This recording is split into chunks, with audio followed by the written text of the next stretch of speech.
नमस्ते दोस्तों, मैं हूं प्रदीप कुमार। आप देख रहे हैं डिजिटल मार्केट। वीडियो शुरू करने से पहले बता दूं, ये वीडियो एक एजुकेशनल पर्पज़ के लिए है। अगर आप स्टॉक मार्केट में कोई भी फाइनेंशियल इन्वेस्टमेंट करते हो तो अपने फाइनेंशियल एडवाइजर से सलाह जरूर लें या फिर अपनी सोच समझ के साथ ही स्टॉक मार्केट में इन्वेस्टमेंट करें। अगर आपको स्टॉक मार्केट में कोई भी फाइनेंशियल लॉस होता है तो उसके लिए ये वीडियो रिस्पॉन्सिबल नहीं रहेगी।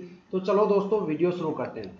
देखो, आज हम बात करने वाले हैं लक्ष्मी मशीन स्टॉक के बारे में। आज हम इस स्टॉक की पूरा डीपली फंडामेंटल एनालिसिस करने वाले हैं। एक एक्सपर्ट लेवल पे हम यहाँ पे फंडामेंटल एनालिसिस करने वाले हैं। साथ में इस स्टॉक का पूरी तरह से हम पोस्टमार्टम करने वाले हैं। साथ में उसकी रिपोर्ट बताएंगे कि भाई इस स्टॉक के अंदर क्या कुछ है। इस स्टॉक में मैं आपको देखो क्या क्या चीजें बताऊंगा कि भाई लास्ट ईयर स्टॉक की परफॉर्मेंस क्या थी, ऑपरेशनल और सेल्स एक्टिविटी में कितना कितना वो परफॉर्म कर रहे हैं, साथ में कंपनी की जो सेल्स रिपोर्ट है वो क्या है। साथ में बताऊंगा कि भाई आपको इक्विटी और कैपिटल के ऊपर कितना कितना रिटर्न देखने को मिलेगा। साथ में मार्केट कैपिटल लेकर को भी लेके हम कुछ सवाल करेंगे। साथ में बात करने वाले हैं कि भाई जो स्टॉक का एवरेज प्राइस है वो क्या है। साथ में ऐसा कौन सा मजबूत रेसिस्टेंस है जिसको कभी भी कंपनी नहीं तोड़ेगी। अगर वो कंपनी उस रेसिस्टेंस को तोड़ देती है तो बिल्कुल दिवालिया घोषित हो सकती है। ठीक है। साथ में ये भी बात करेंगे किसी भी केस में कंपनी डीलिस्ट हो जाती है तो आपको रिकवरी के तौर पे क्या कुछ मिलेगा। साथ में शॉर्ट टर्म और लॉन्ग टर्म में आपको कितना कितना रिटर्न मिलने वाला है। शॉर्ट टर्म के अलग अलग टाइम पीरियड पे आपको अलग अलग जो भी रिटर्न है वो कितना मिलेगा। एक वीक में कितना मिलेगा, एक मंथ में कितना मिलेगा, 3 मंथ में कितना मिलेगा, 6 मंथ में कितना मिलेगा, 9 मंथ में कितना मिलेगा। साथ में 1 साल से लेके 5 साल तक अलग अलग टाइम पीरियड पे आपको कितना कितना रिटर्न मिलेगा। साथ में हम होल्डिंग पैटर्न रेशियो बताएंगे किस तरीके से वो काम कर रहा है, कितना रेशियो होना चाहिए कंपनी के परफॉर्मेंस के लिए। ठीक है। और स्टॉक को बाई करना चाहिए या नहीं करना चाहिए, काफी चीजें इसमें हम आपको बताने वाले हैं। काफी बारीकी के साथ मैं यहाँ पे वीडियो में आपको हर एक चीज बताऊंगा। इस वीडियो में मैं आपको कोई भी कैंडल चार्ट वगैरह के बेस पे डेटा नहीं दिखाऊंगा। मैं जो कंपनी का रियल डेटा है उसी के बेस पे आपको पूरी एनालिटिकल पूरी फंडामेंटल एनालिसिस करके आपको दिखाऊंगा। ठीक है। साथ में बताऊंगा कि स्टॉक को बाय करना चाहिए नहीं करना चाहिए।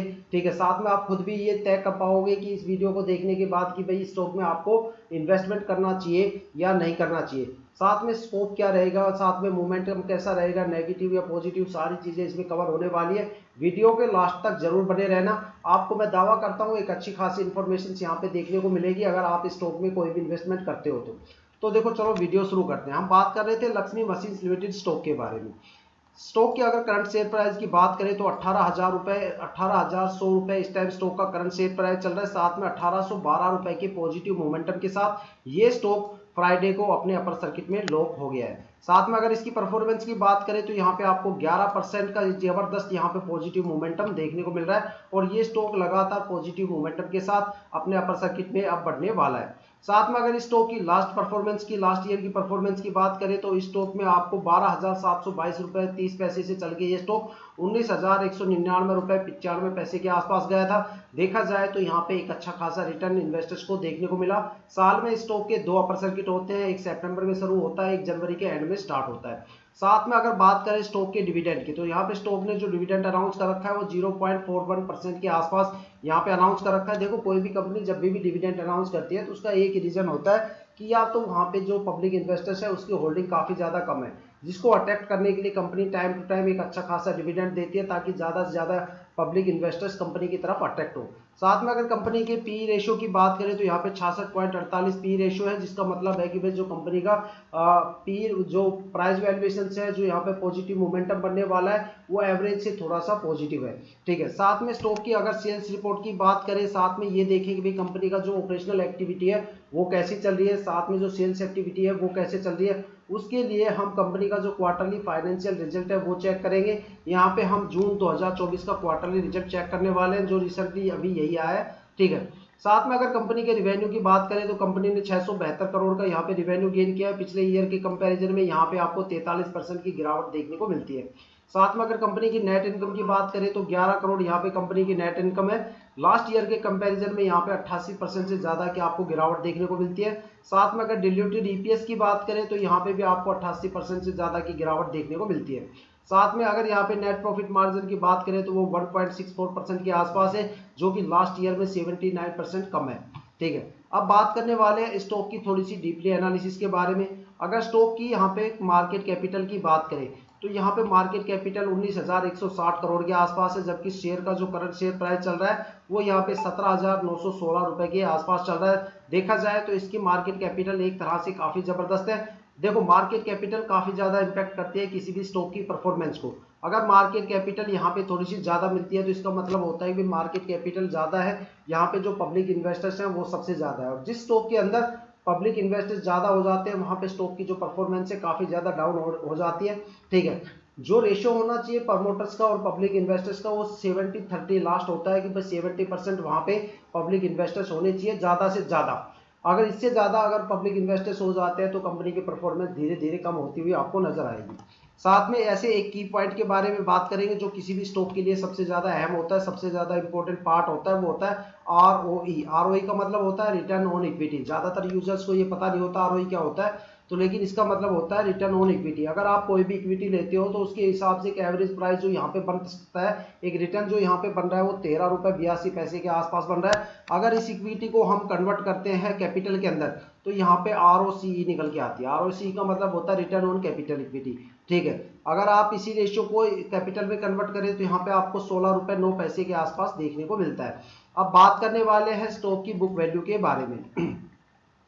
देखो सबसे पहले बुक वैल्यू को समझते हैं। बुक वैल्यू क्या होती है कि मान लो मैंने 100 शेयर 50 रुपए पे खरीदे और 100 शेयर यहाँ पे 100 रुपए के खरीदे, तो मेरी जो एवरेज बनेगी वो 75 रुपए के आसपास बनेगी। जब मेरा स्टॉक 75 रुपए से ऊपर रहेगा तो मैं प्रॉफिट में रहूंगा, जैसे ही मेरा स्टॉक 75 रुपए से नीचे आएगा मैं लॉस में चला जाऊंगा। तो जो 75 रुपए है वो मेरे शेयर प्राइस की एवरेज भी बोल सकते हो उसे, या आप बुक वैल्यू भी बोल सकते हो। इसी तरीके से इस स्टॉक के अंदर अब तक जितनी भी बाई और सोल्ड आउट हुआ है उसका जो एवरेज बन रहा है स्टॉक का लाइफ टाइम, वो यहाँ पे 2530 रुपए 79 पैसे के आसपास बन रहा है। अगर देखा जाए तो स्टॉक से ये काफी ज्यादा डाउन है। और साथ में देखा जाए तो एक सबसे बड़ा मजबूत रेसिस्टेंस होता है किसी भी कंपनी का कि कोई भी कंपनी अपनी बुक वैल्यू से नीचे नहीं जा सकती। अगर ये बुक वैल्यू से नीचे चले जाते हैं तो यहाँ इन्वेस्टर्स का तो पता नहीं, लेकिन जो यहाँ पे प्रमोटर्स है उनकी बुरी तरह से ठुकाई होगी। साथ में एफआईआई और डीआईआई वालों की जबरदस्त ठुकाई होगी और कंपनी का वहां पे एक तरीके से ये सोच लो कंपनी का दिवालिया निकल चुका है, कंपनी पूरी तरह से बैंकरप्ट होने वाली है और जल्दी ही कंपनी डिलिस्ट होने वाली है, क्योंकि इसी केस में कंपनी अपनी बुक वैल्यू से नीचे जाती है। ठीक है, तो कभी भी किसी भी केस में कंपनी अपनी बुक वैल्यू को नहीं तोड़ती। अगर बुक वैल्यू से स्टॉक नीचे चला जाता है तो आपको साफ साफ ये सोच लेना चाहिए कि भाई कंपनी की परफॉर्मेंस खत्म हो चुकी है, कंपनी जल्दी ही आपको डिलिस्ट होने वाली है। ठीक है, और अगर यहाँ पे एवरेज नियर बाई बिल्कुल शेयर प्राइस के आसपास है तो भी आपको ये सोच लेना चाहिए कि मान लो जैसे 17,916 के आसपास अभी करंट शेयर प्राइस चल रहा है और अगर इसकी बुक वैल्यू यहाँ पे मान लो 15,000 के आसपास होती है तो इसका मतलब ये है कि भाई यहाँ पे पब्लिक इन्वेस्टर्स की होल्डिंग काफी ज्यादा बढ़ गई। अगर लास्ट जो होल्डिंग बताई जाती है एक्सपर्ट के जरिए में प्रमोटर की होल्डिंग लास्ट में कितनी होनी चाहिए, तो 30% के नियर बाई होनी चाहिए लास्ट। अगर 30% से नीचे आ जाती है तो आपको स्टॉक से निकल जाना चाहिए, क्योंकि वहां पे फिर परफॉर्मेंस धीरे धीरे खत्म हो जाती है। ठीक है, अब बात करने वाले हैं स्टॉक की जो फेस वैल्यू है उसके बारे में।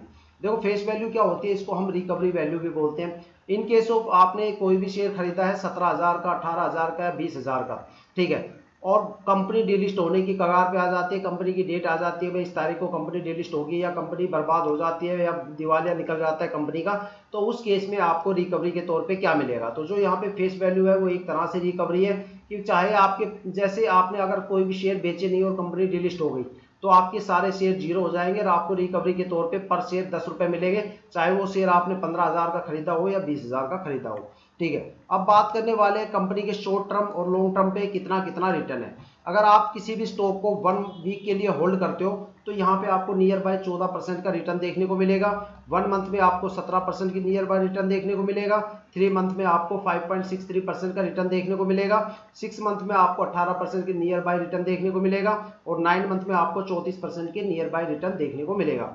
अगर बात करें लॉन्ग टर्म की तो लॉन्ग टर्म में देखो आपको कितना कितना रिटर्न मिलता है। 1 ईयर अगर आप होल्ड करते हो तो यहाँ पे आपको 21% की नियर बाय रिटर्न देखने को मिलेगा। 2 ईयर में 51% का रिटर्न देखने को मिलेगा। 3 ईयर में 121% का रिटर्न देखने को मिलेगा। 4 ईयर में आपको 407% का रिटर्न देखने को मिलेगा। साथ में 5 ईयर में आपको 384% का रिटर्न देखने को मिलेगा। अगर देखा जाए आप लॉन्ग टर्म इन्वेस्टमेंट करते हो तो कम से कम 3 से लेके 5 ईयर तक होल्ड कीजिएगा, एक आपको अच्छा खासा रिटर्न यहाँ पे देखने को मिलेगा। और अगर आप शॉर्ट टर्म में यहाँ पे इन्वेस्टमेंट करना चाहते हो तो या तो 1 वीक या 1 मंथ के लिए आप होल्ड कर सकते हो, और अगर थोड़ा सा ज़्यादा टाइम पीरियड लेना चाहते हो तो 6 महीने से लेकर 9 महीने तक आप यहाँ पे होल्ड कर सकते हो। शॉर्ट टाइम में आपको एक अच्छा खासा यहाँ पे रिटर्न देखने को मिलेगा। अगर आप मान लो लॉन्ग टर्म के लिए इन्वेस्टमेंट करते हो और आपके पास एक बड़ा अमाउंट है तो कभी भी बड़ा अमाउंट आपको लॉन्ग टर्म के लिए नहीं लगाना चाहिए, क्योंकि उस अमाउंट को आप शॉर्ट टर्म में लगाओ, कम टाइम में काफ़ी अच्छा रिटर्न लेके मार्केट से निकल सकते हो। लॉन्ग टर्म में अगर आपको कोई भी इन्वेस्टमेंट करना है तो आप यहाँ पे सिप वगैरह स्टार्ट कर सकते हो। सिप एक तरह से एफडी वगैरह होती है, जैसे आप एफडी वगैरह करते हो, कोई अमाउंट लेते हो कस्टम अमाउंट कि भाई 500 रुपये, 700 रुपये, 1000, 1200, 1500 या कोई भी कस्टम अमाउंट, तो आप यहाँ पे एक निर्धारित डेट सेलेक्ट कर लो या टाइम पीरियड सेलेक्ट कर लो कि भाई आप हर 2 महीने बाद किस्त भरोगे, 6 मंथ बाद, 4 महीने बाद, 5 महीने बाद या 1 साल बाद किस्त भरोगे। वो किस्त आपके अकाउंट से ऑटोमेटिक यहाँ पे डिटेक्ट होती रहेगी। धीरे धीरे आपका अमाउंट वहाँ पे सेव होता रहेगा, इकट्ठा होता रहेगा। और जब भी जितने भी टाइम के बाद आप उस सिप को बंद करोगे तो आपका जो भी प्रिंसिपल अमाउंट है, साथ में जो भी आपका रिटर्न बन रहा है, वो सारा आपके अकाउंट में इमीडिएट आ जाएगा।